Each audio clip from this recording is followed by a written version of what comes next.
استزينام أبا كلهم كبابتات نبر حزبنا فتناتاتن طلباتن مسمع قداماي تغبارنا إلهم قداماي مينستر دكتور أبي أحمد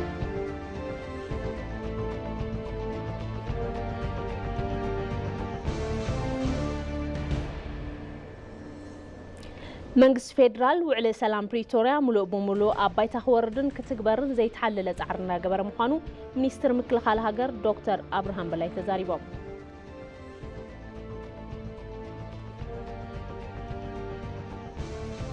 كابوتاي أمريكا أبق أزا بتأميت نساق يزلو سبات توسخ حاجز نخاتو أتحساسي بام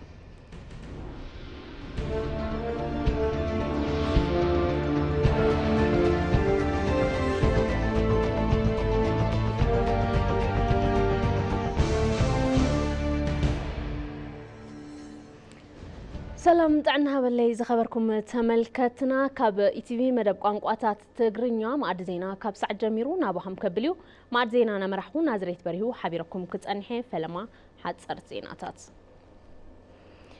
أب كلهم كبابتات نبر حزبنا فتناتاتن طلباتن مسمع قداماي تغبارنا يخبلو قداماي مينستر دكتور أبي أحمد قليطوم اتوم قداماي مينستر كاب كللات دبوب معراب سيدامان مأخلا إثيوبيان مسز توطاطو توكلتي كم استزاتيو أب محبراو ميديا قطوم صحيفهم اللهم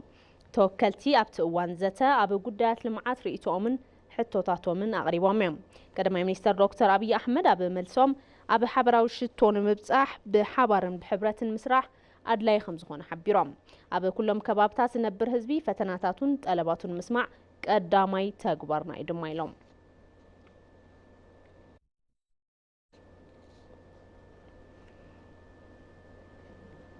بمكتل بريزيدنت بارتي بلصقنا ايت ادم فراح استمرح لوق بارتي بلصقنا اب مبل 45 عامت كبره بعل مريح بارتي جيبوتي يساتفالهم ايت ادم فراح ابت مرها غبري ابز محلالفو ملختي بارتي بلصقنا ايثيوبيا بموكال نت مريح بارتن حزب جيبوتنا ينكو عبصحكم ملختي ام محلالفهم ايثيوبيا جيبوتي نوح وان زقطره زمدناتات باهلن قانقان زلوم احوات حزبታት زحازاب مخانن بقطبان زرغح مسرة المعاتن سطوم ركب كم زلوون تزاريبهم بارتي بلصقنا مس مريح بارتي جيبوتي زلو حادنتن حونتن مقصال زلو دلونتن قوامن بمغلاص مدره خمس جبرو كاب امباسي اثيوبيا بجيبوتي زرخبنا حبريتا يرد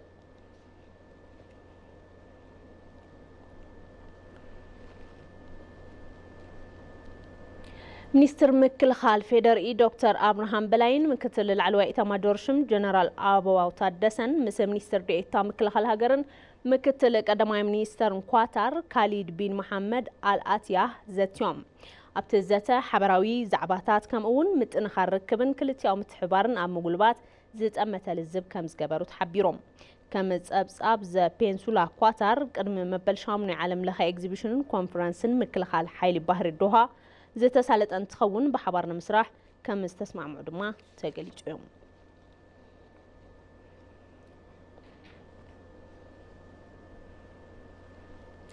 هاجر لخا قدم مكلخلي كتابة منشورو برمهتن مهاب كم استجمرة مينستر طعنا فليتوم بزعبات قداي مقلق زهبا مينستر طعنا دكتور مقدس دابا ات مينستر كاب خلتشحن 11 عام تمرد جميرو شدوشنت ب4 مليون زخونا 14 عامت نزمل انسى قنات دق انستيو كتابة كم استوهابن قليتن قدم حزي اتخطابت بخلت زورات ناتوهاب زنبرن تخون ببرك علم بستقبر مرمر حادق زيت راح مهاب أخول كم زخونه بمرقاتو اتخطابت كاب زعمت جميلو حدق زيت راح هو هابيلن اتستجمر وفر خطابت كساب 29 يكاتيت كل تشحن 16 عام تمرات ببرك هاجر او ابيات تمرتي تكالات عنان ناس تباهيلهم او استخفتو مأخلاتن كوهاب مخانو تحبيرو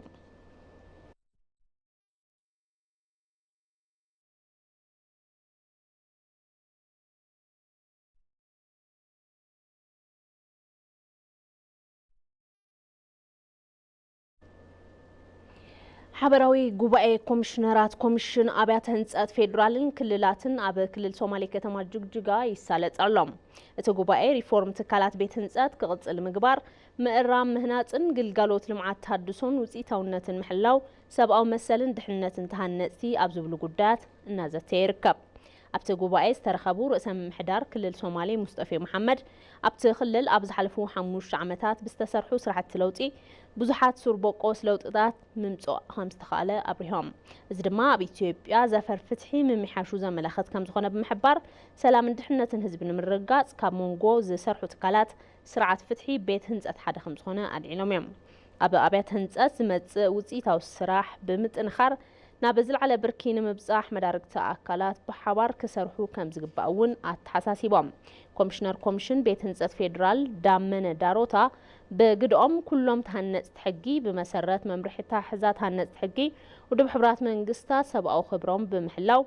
ስራሕ ምህናጽ እናተሰርሐ ምዃኑ ገሊጾም ቅድሚ 5 ዓመታት ብዓለም ለኸ ተኸታዕቲ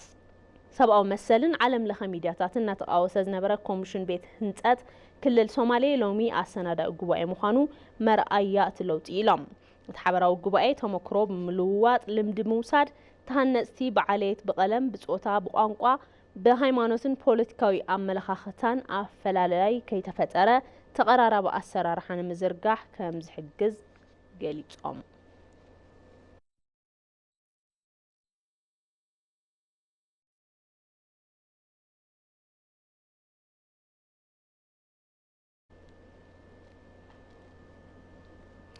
ኢትዮጵያን ሩስያን ኣብ ሓይሊ ሃፋር ከርሰ ምድሪ ብሓባር ንምስራሕ ተስማዕሚዐን በዓል ሙሉእ ስልጣን ኣምባሳደር ኢትዮጵያ ኣብ ሩስያ ጃም ኡጋላ ኡርያት ምስ ስፑትኒክ ኣብ ዝነበሮም ጻንሒት ክልቲአን ሃገራት ኣብቲ ስምምዕነት ይዛተያ ኣለዋ ኢሎም ሩስያ ኣብቲ ዓውዲ ዝሓሸ ፍልጠት ከም ዘለዋ ብምግላጽ ኢትዮጵያ ቀረብ ሓይሊ ክብ ንምባል ካብዚ ንምምሃር ባህጊ ከም ዘለዋ ተዛሪቦም ብመሰረት እዚ ተን ሃገራት ነቲ ስምምዕነት ንምትግባር ከም ዝተዳለዋ ገሊጾም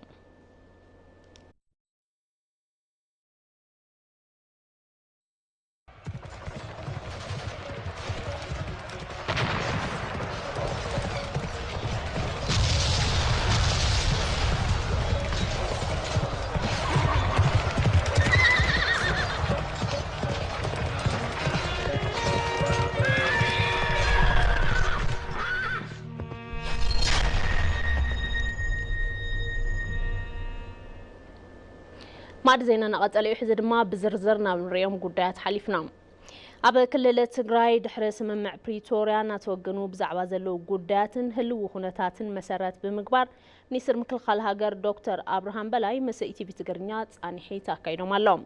ኣብ ጻንሒቶም ድማ ካብ ምዕራብን ደቡብን ዞባታት ትግራይ ብዛዕባ ዝተፈናቐሉ ዜጋታትን ተወለድቲ ትግራይ ዝኾኑ ኣባላት ምክልኻል ሃገር ሕዚ ዘለውሉ ኩነታትን ብዝተፈላለዩ ሓይልታት ተገቢቶም ብዛዕባ ዘለዉ ከባቢታት እንታይ እናተሰርሐ ከም ዘሎን መብርሂ ሂቦም ኣለዎም አብርሃም ኣስካሉ ኣሰናዲእዎ ኣሎ ኣብርሃ ካሳ ከምስዕብ ቀርቦ ኣብ ትግራይ ቅድሚ 2 ዓመት ኣጓኒፉ ዝነበረ ኩናት ስዒቡ ኣብ መንጎ ህወሓትን መንግስቲ ፌደራልን ቅድሚ 1 ዓመት ስምምዕነት ፕሪቶሪያ ምፍጻሙ ይዝከር ንምዃኑ ስምምዕነት ፕሪቶሪያ ዝጠልቦም ዛዕባታት ዘለዎም ኣፈጻጽማ እንታይ ይመስል ዘለዎም ዕባለታት ኸ እንታይ እዮም ኣብ ዝብሉን ካልኦት ጉዳያትን ህልው ኩነታት ትግራይን መሰረት ብምግባር ሚኒስትር ምክልኻል ሃገር ዝኾኑ ዶክተር አብርሃም በላይ ምላሽ ሂቦም ኣለዉ ዝተመዛመለ ህዝቢ ዓብዪ ጉዳይ ሒዝካስ ካልኦት ጉዳያት እውን ስቕታ ኣይተመረፀን ዘንጊዕ እዩ ትክክል ውሽጥኻ ዝጎድእ ነገር እዩ ብጣዕሚ ብፍላይ ከዓ ወለድና እዮም ኣሕዋትና እዮም ኣዴታትና እየን ኣሕዋትና እየን ፀገም ገጢምዎን ዘሎ ማለት እዩ ከቢድ ነገር እዩ ኣብ ማንም ዜጋ ክፍጠር ክትሪኦ ዘይትምነዮ ነገር ይገጢሞ ዘሎ ህዝብና እዚ እናሃለወ ስቕታ ዝመርፅ ኣካል ዝሓመመ እንተዘይኮይኑ በአና ደረጃ ስቕታ የለን ዕረፍቲ እውን የለን ታይና ጌርና ጽባሕ ስምምዕ ፕሪቶሪያ ናይ መጀመርያ ኣጀንዳና ቶሎ ህዝብና ናብ ገዝኡ ንመልሶ እዩ ናብ መረበቱ ንመልሶ እዩ ካልእ ኣጀንዳ ነርክበሉ ኢና ህይወት ህዝቢ ይድሓን ሰብኣዊ መሰል ህዝቢ ይረጋገጽ ሕገ መንግስታዊ መሰል ናይ ህዝብና ይረጋገጽ ናብ መንበሩ ናብ መሬቱ ናብ ገዝኡ ይእተ ካልእ ድሕሪኡ ነርክበሉ ኢና إلنا صباح بريتوريا ناي مجمري أجندانا كشعلومي عرفت زي هنا زل أجندانا ناي تمزابلتي ناو جزءهم ناي مملاس قداي تمساسالي بعشحات زقصر تولد تግራይ ዝኾኑ ኣባላት ምክልኻል ሃገር በቲ ዝተፈጠረ ኩናት ምኽንያት ፈቅዶ ኣብያተ ማእሰርቲ ተዳጒኖም ዝጸንሑሉን ዛጊድ ዘይተፈትሑን ወገናት ዕጮኦም እንታይ እዩ ተባሂሎም ንዝተሓተትዎ ሕቶ ዝሃብዎ ምላሽ እንግደፎም መስተዓጠቐ ሓይሊ ትግራዋይ ብጥርጣሬ ዝረአየሉ ኩነታት እዩ ነይሩ ከም ትግራዋይ ዝተዓጠቐ ሓይሊ እንተኮይኑ ከዓ بخمي درجة آخر خمس خل مفلات إدلي نسترح زي كنا نستعطق حيلي كم زعينة نجارات كفتر كله نتاعي يزجبر زبلنا يوعى المسرح له والتدرى سرار حله كم سبيل السرار حيكون مالتي كم زعينة أجمعات كفتر كله ندحن النت تم أولاتون ندحنነት ሃገር እውን ክበሃል ዝውሰኑ ውሳነታት ኣለዉ እዮም ኣብ ወንጀል ዝተሳተፈ በቲ ናይ ወንጀል ሕጊ ናይ ዋዕሉ ናይ ወንጀል ሕጊ ስርዓት ስለ ዘለዎ ብኡ ተሓታትነት ዝረጋገፀሉ ኩነታት ምፍጣር እዩ ንሱ እውን ተገይሩ እዩ ኣብ ወንጀል ዘይተሳተፈ ግን ብጥርጣረ ዝረአ ወይ ፀገም ክፍጠረሉ እዩ ኢልካ ትሕሰብ እንተኮይኑ ንዋዕሉ ወይ ስውን ፀገም ክፈጥር ይኽእል እዩ ግን ዝተረጋገፀ ወንጀል ዝፈጽም ዘይኮነ እንተኮይኑ ከዓ ኣብ ካምፕ ዝጸንሐሉ ኩነታት ክፍጠር እዩ ተገይሩ ስለዚ ኣብ ካምፕ ዝጸንሐሉ ግዜ ምቹው ነይሩ እዩ ዝብል እምነት የብለይ በብግዚኡ ክግምገም እውን ስለ ዝገበርኩ ካብ ዝመጽእ ጀሚሩ ገምጊምና እውን ምምሕያሻት ስለ ዝገበርና ስለ ዝፍለጥ ባዕሎም ቶም ኣባላት እውን ስለ ዝፈልጥዎ ናይ ናብራ ምምሕያሻት ጌርና ኢና ናይ ርክብ ምስ ቤተሰብ ክህልዎም ዝኽእል ምምሕያሻት ጌርና ኢና ኣብቲ ጦርነት ናህለና እውን ማለት እዩ ብኸይዲ ድማ ውዕሊ ፕሪቶሪያ ምስ ተፈጸመ ናይ እዚኦም ኣካላት ውሳነ ናይ ላዕለዋይ ኣካል ኣነ ስለ ዝኾንኩ ብናይ ባዕለይ ፌርማ ኣብ ከይዲ ዝነበሩ ክስታት ብምልኦም ጠጠው ክብሉ ኣብ ካምፕ ዝነበሩ ኣካላት ስልጠና ወሲዶም ናብ ስርሖም ክምለሱ ሙሉእ ውሳነ ኢና ወሲድና ስለዚ ቶም ኣብ ካምፕ እዮም ጸኒሖም ዝተባሃሉ ተኣሲሮም ትብልዎም ዘለኹም ንስኻትኩም ኣካላት ኣብዚ ሰዓት እዚ ሙሉእ ብምሉእ ኣብ ስርሖም እዮም ዘለዉ ጥሮታ ክወፁ ዝኽእሉ ብጥሮታ ወፂኦም በቲ ሕግን በቲ ስርዓትን መሰረት ናብ ስራሖም መለስ ዝግብኦም ከዓ ናብ ስራሖም ተመሊሶም ኣብ ካምፕ ተሪፉ ዝተኣሰረ ሰብ የለን ኣብ ካምፕ ዝተረፈ ሰብ የለን ዝተኣሰረ እኳ ኣይኮነን ግን ኣብ ካምፕ ዝተረፈና ሰብ የለን ብኻልእ ገጽ በቲ ዝተፈጠረ ኩናት ምኽንያት ብርክት ዝበሉ ከባብታት ትግራይ ተገቢቶም እናሃለዉ መንግስቲ ነዚኦም ንምምላስ ዝገበሮ ጻዕሪ እንታይ ይመስል ንዝብል ሕቶ እንትምልሱ ቅድሚ ፕሪቶሪያ ብዙሓት ቦታታት ትግራይ ሓይሊ ሻዕብያ ኣትይዎ ነይሩ እዩ ድሕሪ ፕሪቶሪያ መብዛሕትኡ ቦታታት ክወፅእ ተገይሩ እዩ ሕዚ እውን ዝተረፉ ቦታታት ኣለዉ ኣብ ገምጋም እውን ርኢና ኢና ኣብ ገምጋም ምስ ረኣናዮ ተንተሪፈን ዘለዋ ቦታታት ኣብ መሬት ወሪድኩም ካብ ክልተና ካብ ፌደራልን ካብ ክልልን ሰብ መዲብና ኣብ መሬት ኣይነን ቀበሌታት እየን ሕዚ እውን ኣይነን ቀበሌታት ትግራይ ኣይኑ መሬት ሃገርና እዩ ናይ ሻዕብያ ሓይሊ ዘለዎ ኣጻሪኹም ብዝርዝር ይቕረብ መፍትሒ ክንህቦ ኢና ኢልና ንሰርሕ ኣለና ኢና ስለዚ ገደፍናዮ ኣጀንዳ ዝበሃል የብልናን ኩሉ ንሰርሐሉ ኣለና ኢና ንኩሉ ከዓ መስመር ክሕዝ እዩ ዝብል እምነት እዩ ዘለኒ ብኡ ንሰርሕ ኣለና ኢና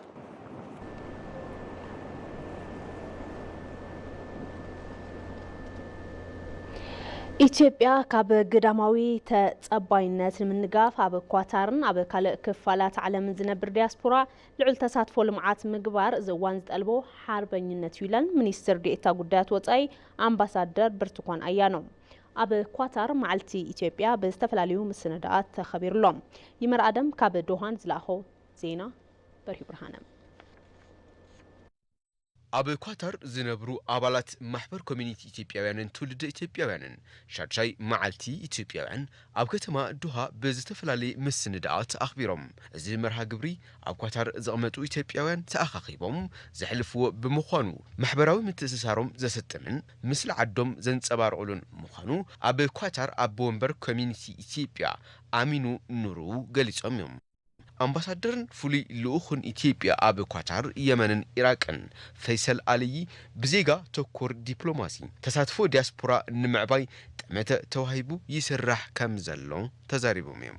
በቀጠር የኢትዮጵያ ኮሚኒቲ ማህበር ኮሚኒቲ ኢትዮጵያ ኣብ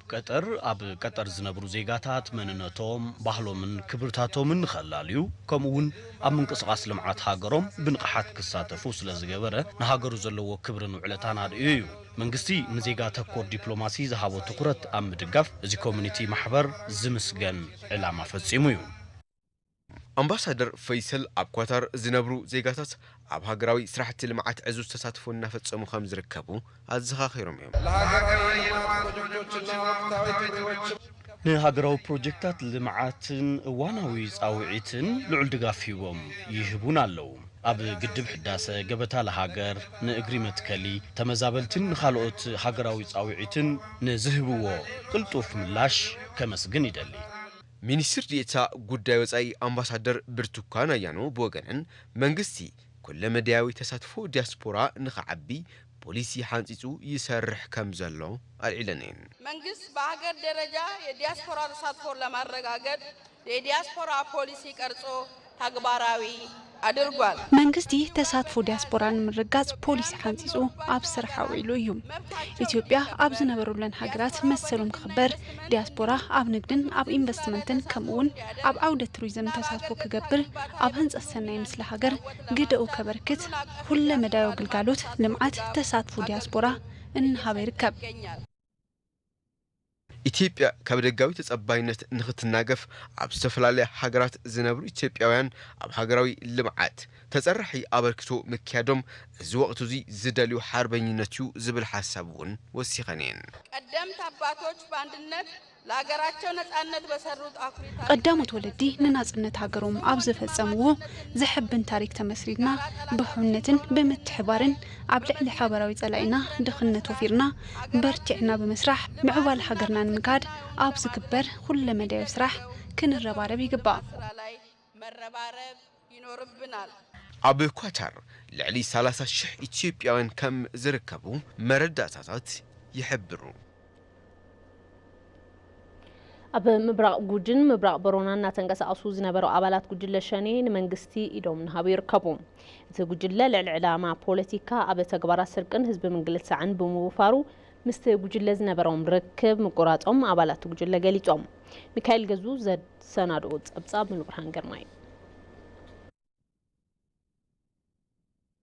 ኣብ ክልል ኦሮሚያ ምብራቕ ጉጅን ምብራቕ ቦረና እናተንቀሳቐሱ ዝርከቡ ኣባላት ሸኔን ኣብቲ ጉጅለ ውሽጢ ብላዕሎት ኣመራርሓ ዝርከቡ ውልቀ ሰባት ንመንግስቲ ኢዶም ንሃቡ ይርከቡ ካብቶም ኢዶም ዝሃቡ ኣባላት ሓላፊ ዘፈር ፖለቲካን ሎጂስቲክ ሸኔ ዝኾነ ገመዳ ድጉ ሓዊሱ ካልኦት ኣባላት ይርከብዎ እዮም ጉጅለ ሸኔ ልዕሊ ዕላማ ፖለቲካ ኣብ ስርቂን ህዝባ ምንግልታዕ ተግባር ብምውፋሩ ምስቲ ጉጅለ ዘለዎ ርክብ ምቁራጹ ገመዳ ድጎ ይገልጽ ከብቲ አይለቅም ፍየል አይለቅም በግ አይለቅም ግመል አይለቅም የህዝቡ ንብረት እየዘረፉ ነው ከፍቲ ጤል በጊዕ ግመል አይገድፉን እዮም ብሓፈሻ ንብረት ህዝቢ እናዘረፉ እዮም ዝርከቡ እዚ ሓቂ እዩ ህዝቢ እውን ይፈልጥ እዩ ሰራቅቲ ምዃኑ ይፈልጥ እዩ እዚ ነገር ከይዱ ምስ ህዝቢ ዘቆራርጽ እዩ በዚ ምክንያት በቲ ጉጅለ ተስፋ ቆሪጸ ገመዳ ድጎ ወይ ድማ ሎንግ ናይቲ ጉጅለ ሕቡዕ ዕላማ ብምግላጽ ኣብ ጫካ ንዝርከቡ መሓዝቱ ብዘመሓላለፎ መልእኽቲ እውን ካልኦት ኣባላት እቲ ጉጅለ ዕጥቅና ፈትሑ ኢዶም ንመንግስቲ ምሃብ ጀሚሮም እዮም አኮን ግዜታች ገሰርቱ እጊ ሎንግ ንብራ ደመ እቲ ቃልሲ ዕላምኡ እናሰሓተ ብምዃኑ ዝነበረ ኩነታት ኩሉ ጽቡቕ ኣይነበረን ሎንግ ገዲፍና ምስ ከደ ዘቕረበልና ጻውዒት ተቐቢልና ዕጥቅና ፈቲሕና ንመንግስቲ ኢድና ሂብና ኢና ኣብ ዞባ ምብራቕ ጉጂ ሓላፊ ጸጥታ ዝኾኑ ቦጌታ ፈሰብ ወገኖም 80 ዝኾኑ ኣባላትን ኣመራርሓቱ ጉጅለ ንመንግስቲ ኢዶም ከም ዝሃቡ ገሊጾም እዮም ባተጨባጭ ጠላት ጭቡጥ ዝኾነ መረዳእታ ከም ዝበልናዮ ኢዶም እናሃቡ እዮም ዘለው ኣብ ውሽጢ ሰሙን እዚ ጥራሕ ዝኣተው ኣባላት ሸኔ ልዕሊ 10 እዮም ብሓፈሻ ናብ ስልጠና ዝኣተው ልዕሊ 80 ዝኾኑ ኣለዉ ኣብዚ ሒዝና ዘለና ወርሒ ጥራይ እዮም ኢዶም ዝህቡ ዘለዉ እናተሳለጠ ኣብ ዘሎ ዘመቻ ነበርቲ ተኸባቢ ብዝተፈላለየ መንገዲ ኣብ ጎኒ ሰራዊት ምክልኻል ሃገር ብምዃን በፂሒቶም እናተዋፁ ከም ዘለዉ እቶም ሓላፊ ወሲኾም ገሊጾም እዮም ከመከላከያ ጎኒ እየቆመ ነው ኣብ ጎኒ ሰራዊት ምክልኻል ሃገር እናኾነ እዩ ዝፍተሹ ቦታታት እናፈተሸ ምሳና እናተቃላሰ እዩ ዘሎ መስዋዕትነት እናኸፈለ ይርከብ ኣብዚ ሰሙን እውን ጣብያታት ካብ ሸኔ ምንጋፍ ብዝብል ምንቅስቃስ እናተሰለጠ እዩ ዝርከብ ኣብ ደቡብ እዚ መበል 205 ኮር ዋና ኣዛዚ ሓፈሻዊ መምርሒ ዝኾኑ ኮሎኔል ግርማ ኣየለ በወገኖም እናተወሰደ ብዘሎ ሓበራዊ ስጉምቲ ጉጅለ ሸኔ ትርጉም ናብ ዘይብርኪ እናተሰጋገረ ከም ዘሎ ኣረዲኦም እዮም ሸኔ ያው በመሰረቱ ዓላማም የለውም ሸኔ በመሰረቱ ዕላማ የብሉን ንዕላማ እውን ኣይተቃለሰን ዕላማ ዘይብሉ ድማ መበግስ ዝበሃል ነገር የብሉን እናተወሰደ ብዘሎ ሓበራዊ ስጉምቲ ድማ ብርክት ዝበሉ ወረዳታት እናፃኾይነን እየን ኣብቲ ከባቢ ዝርከቡ ግልጋሎት መንግስትን ስራሕቲ ልምዓት ብዘይ ዝኾነ ዓይነት ፀገም እናተሳለጡ ከም ዝርከቡ እውን ተሓቢሩ እዩ መበል 128 ዓመት በዓል ዓወት ዓድዋ ኣብ ዝተፈላለዩ ከባቢታት ብድሙቕ ኩነታት ከም ዝተኸበረ ዝዝከር እዩ ኣብ ክልል ትግራይ ከተማ ዓድዋ ፕሬዝዳንት ሳህለወርቅ ዘውዴን ላዕለዎት ሓለፍቲ ስራሕ ፌደራልን ክልል ትግራይን ኣብ ዝተረኸብሉ ዝተኸበረ እንትኸውን ኣብቲ መድረኽ ተረኺበን መደረ ዘስማዓተን ፕሬዝዳንት ዓድዋ ኢትዮጵያውያን ብዘይፈላላይ ተሓባቢሮም ዝተዓወትሉ መድረኽ ምዃኑ ገሊፀን እየን ጌታቸው ዓለም ተወስኽ ኣለዉ مبل 128 ዓመት በዓል ዓወት ዓድዋ ኣብ ዝተፈላለዩ ከባቢታት ኢትዮጵያ ብድሙቕ ዝተኸበረ ኮይኑ ብፍላይ ድማ ኣብ ኣዲስ ኣበባን ኣብ ክልል ትግራይ ነቲ በዓል ብዝምጥን መልክዑ ተኸቢሩ ኣብ ክልል ትግራይ ከተማ ዓድዋ ፕሬዝደንት ሳህለወርቅ ዘውዴ ላዕለዎት ሓለፍቲ ስራሕ ክልል ትግራይን ፌደራልን ተረኺቦም ኣብዒሎምዎም ኣብ ከተማ ዓድዋ ተረኺበን መደረ ዘስማዓ ፕሬዝደንት ሳህለወርቅ ዘውዴ ህዝቢ ኢትዮጵያ ብዘይ ዝኾነ ኣፈላላይ ተሓባቢሩ ንወራሪ ከም ዝሰዓረ ኣዘኻኺረን የኢትዮጵያ ህዝብ ተባብሮ ህዝቢ ኢትዮጵያ ተሓባቢሩ ብዘይ ዝኾነ ኣፈላላይ ልዕሊኡ ንዝተዓጠቐ ወራሪ ሰራዊት ዝሰዓረሉ እንሕበነሉ ዓወት ከንሕብሕቦ ዝግባእ እዩ ሰላም ዘነጽ ብሓደ ኣካል ጥራይ ኣይኮነን እጃም ኩላና ዝሓትት እዩ እንታይ ኣትወና እንተኢልና ነቲ ሓዊ ጽባሕ ናብ ኣፍ ደገ በርና ክመጽእ እዩ እዚ ሓቂ ኣብ ካልኦት ሃገራት ዝተራእየን ንዓና እውን ግልጽ እዩ ንኹሉ ነገር ድማ መበገስ ጸገማት ፈሊና ነቲ ጸገም ካብ ሰረቱ ንምፍታሕ ንሞክር እንተ ዘይኮይኑ ተሓጺብካ ናብ ጸብሪ ኸይኸውን ካለዛው ሀቅዳው መልስ እንዳይሆንብን መጠንቀቅ አለብን ኣብቲ ቦታ ተረኺቦም መደረ ዘስምዑ ምክትል ኣመሓዳሪ ጊዜያዊ ምምሕዳር ክልል ትግራይ ጀነራል ታደሰ ወረደ ብወገኖም ዓወት ዓድዋ ወራሪት ጣልያን ዝተሰዓረትሉን ንኢትዮጵያ ድማ ካብ ባዕዳዊ ወራር ዘድሓነን ምዃኑ ኣረዲኦም ውግእ ዓድዋ ኣውሮፓውያን ብኣቋራፅራ ፈረንጂ ካብ መወዳእታ 1884 መፈለምታ 1886 ኣፍሪካ ኣብ መንጎኦም ንምክፍፋል ዝተፈራረምዎ ናይ በርሊን ኮንፈረንስ ኣብ ዘተግበረሉ እዋን ጣልያን ብፅዒታ ክትወስድ ኣብ ዝገበረቶ ወራር ዝተገበረ ኮይኑ ኣውሮፓዊት ጣልያን ዝተሰዓረትሉን ኢትዮጵያ ካብ ናይ ባዕዲ ግዝኣት ዘድሓነን ዓወት ዝተረኸበሉ እዩ ኣብ ከተማ ዓድዋ ነቲ በዓል ንምኽባር ዝተረኸቡ ሓርበኛታት ብታሪኽ ኣያታቶም ከም ዝኸርዑን እቲ ናይ ሕዚ ወለዶ ድማ ነዚ ተቐቢሉ ኣብ ሰላምን ልምዓትን ተዋፊሩ ንከቐጽሎን ምዒዶም ዓድዋ ክትበሃል ከላ ግን ጸላእቲ ቀያሕትን ጸለምትን መጽኦም ክወርዋ ኣይነውርርን ዝብሉ ትግራዎትን ኢትዮጵያ ሙሉእ እንተዋጊኡ ንሓሙሽተ ዓመት ጸላኢ ጣልያን ካብዛ ዓዲ እዚ ቀቲሉ ደምሲሱ ዕፅምቱ ከስኪሱ ኣባሪሩ ነፃነት ንሙሉእ ኣፍሪቃ ሃገራት ጸለምቲ ርእሲ ነፃ ለውፅእ እዩ ዓድዋ ይመጽእ ኣብ ዝኾነ ይኸድ ይሳተፍ እየ ደቅና ከዓ ጀጋኑ ኮይንኩም ብደንብ ዝናትና ሕድሪ ክትቕበልዎ ይምነለኹ ኣወለድና ንሕና ዝጸንሐና ውርሲ ጣልያን ዝተሰዓረሉ ብጅግንነት ሓረስቶት ካብ ማሕረሶም ካብ ስቦቶም ተልዒሎም ንጣልያን ወጊኦም ዘሸነፉሉ ካብ ባዕዲ መጽኡ መዓት ሰራዊት መዓት ኣጋር ታንክተይ ቃርያ ጽዒን መጽኡ ግን ብዘው ዝኒሄ ጭማላይ ብዘው ዝኒሄ ተኸላኺሎም ዝሰዓረሉ እዩ ዓወት ዓድዋ بعوت عدوا خمس خرع زغلص وتساتفتي حربኛ ቦታትን እንውታትን ኣብቲ እዋን እንተዝነብሩ ኣካለት ታሪኽ ክኾኑ ከም ዝኽእሉን በዚ ድማ ልዑል ባህጊ ከም ዝነበሮምን ገሊጾም ኩናት ዓድዋ ማለት ንዓይ ዓብዪ እዩ የኩርዓኒ ኩርዓትና ወለደት ብምዃኑ ብስሩውን ካብ ወለደይ ካብ ባሕጉታተይ እናተዋግዑ ስለ ዝጸንሑ የኩርዓኒ ስለ ዝጸንሐ ታሪክ እዚ ኣነ ተዝነብረሉ ታሪክ እዚ ኩናት ዓድዋ ደገምክዎ ይብል ዓወት ዓድዋ ወለድና ጸላኢ በኢትዮጵያ ደረጃ ክወርሩ ኢሉ መጽኡ ጣልያን አይነ ድፍርን ኢሎም ዘመናዊ መሳርያ ዘይብሎም ብእምንን ብኻሊእን ገይሮም ባህላዊ ንዓዲ ክጎጉጥ ዓድና ብጻዕዳ ኣይትግዛእን ኢሎም ሙሉእ ኢትዮጵያ ዘሚቱ ነዚ ጥልያን ነዚ ጻዕዳ ባዕዳውያን ዘባረሩ ምዃኖም ንፈልጥ ናይ ዓድዋ ድል እንኳን ደና ዓር ዝሕብነኒ ንዓለም ጸለምቲ ኩሎም ዘኽርዖም እዩ ኣነ ብወለደይ ጸንሐ ታሪክ ኣሎ ወለደይ ጣልያን መጽኡ ዓድና ክወርር ኣይውርረካን ኢሉ ምንም መሳርያ ብዘይነበሮ ምንም ፍልጠት ብዘይነበሮ ብገባር ይኹን ብኻሊእ ምንም ብዘይብሉ ንጣልያን ዘባረረ ምዃኑ ካብ ወለደይ ታሪክ ሰምዕ ነይረ ኢትዮጵያ ትኹን ትግራይ ትኹን ኢትዮጵያ ኩለን ሓደ እየን ኣብቲ ሽዑ ሰዓት ብጣዕሚ ንጸላኢ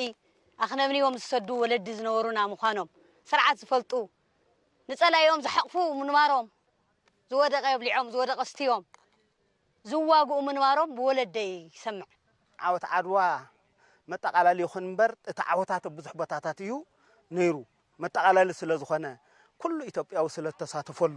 እምበር ብትግራይ ወሲድካ ኣብ ብዙሕ ከም ንኣላጀ እንዳ ኢየሱስ ዞም ናይ ሰረ ኤርትራ እኳ ብበዝሖም ንጉራዕ ብዙሕ ውረደይብ ዝነበሮ መጠቃለለ ሓፂር ሰዓት ስለ ዝኾነ ስለ ተጠቃላለሉ እዩት ዓወት ዓድዋ ዝበሃል እምበር ዓድዋ ካብ መላ ኢትዮጵያ ዝተኣኻኸቡ ዓበይቲ መናእሰይን ደቂ ኣንስትዮን ካህናትን መዘምራንን ኮታስ ኩሎም ኢትዮጵያውያን ብዘይ ዝኾነ ኣፈላላይ ሃይማኖት ብሄር ከባብን ብሓደ ወፂኦም ዝተዓወትሉ መድረኽ እዩ ዓወት ዓድዋ ዓወት ጸለምቲ ህዝብታት ጥራይ ዘይኮነስ ዓወት ውፅዓት ኩሎም ደቂ ሰባት ምዃኑ ይግለጽ